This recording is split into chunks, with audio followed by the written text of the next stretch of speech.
All right, so our fourth question has to deal with job descriptions and whether or not they actually uh, match the qualities of what we would be wanting in an employee and what we would take out or improve upon certain job descriptions. So, I've been a senior human resources sergeant within the military for about 5 years.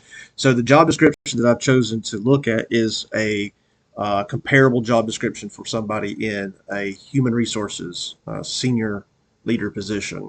And so, I just read this and then we'll kind of critique it, but uh, talks about the fact that the individual serve as a battalion human resources sergeant responsible for personnel administration of an adjutant general battalion consisting of 6 companies, 1,200 students, 55 civilians, 180 cadre.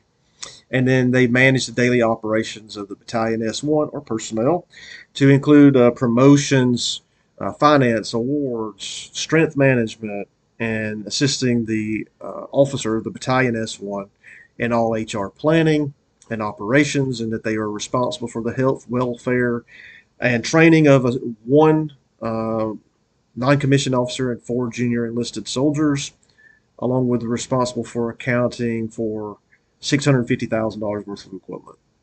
So, looking at this strategically, really, this job description to me lacks several things. First of all, there's absolutely no mention in this job description of any system that is used to manage personnel.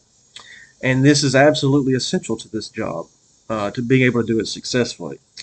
There is a mention of daily assisting and managing daily operations, and it does talk about promotions and awards and finance and all these things, but there's no system associated with those. And so, as in the military, the current system that we use to manage a lot of this is the Integrated Personnel and Pay System for the Army, or IPSA.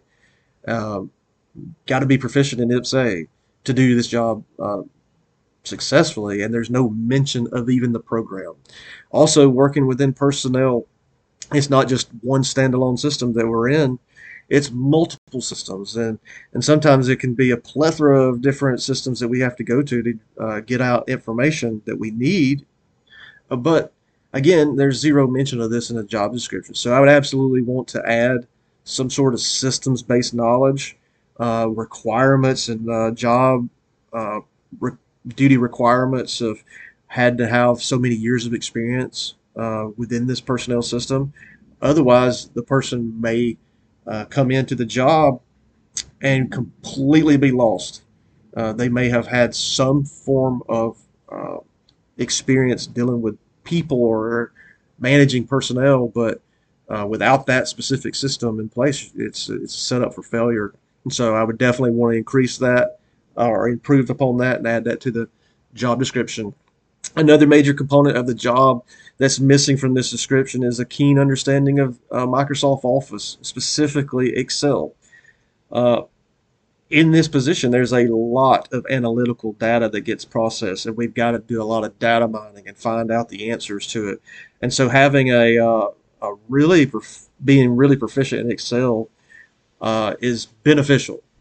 You can deal with it, you can get through with it with having basic knowledge, but the more you understand about Excel, the easier it becomes in this job, especially dealing with just a plethora of amount of information and screening that you got to do. The job also requires a lot of interaction with people, specifically senior leaders, briefings, public speaking. None of that's mentioned in this job description.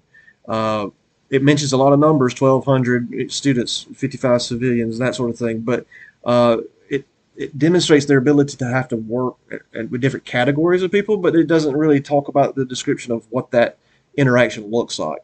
And so the organization is going to have a lot of different people in it, yes, but it doesn't necessarily mean that this person does interacts with these people directly in every single capacity.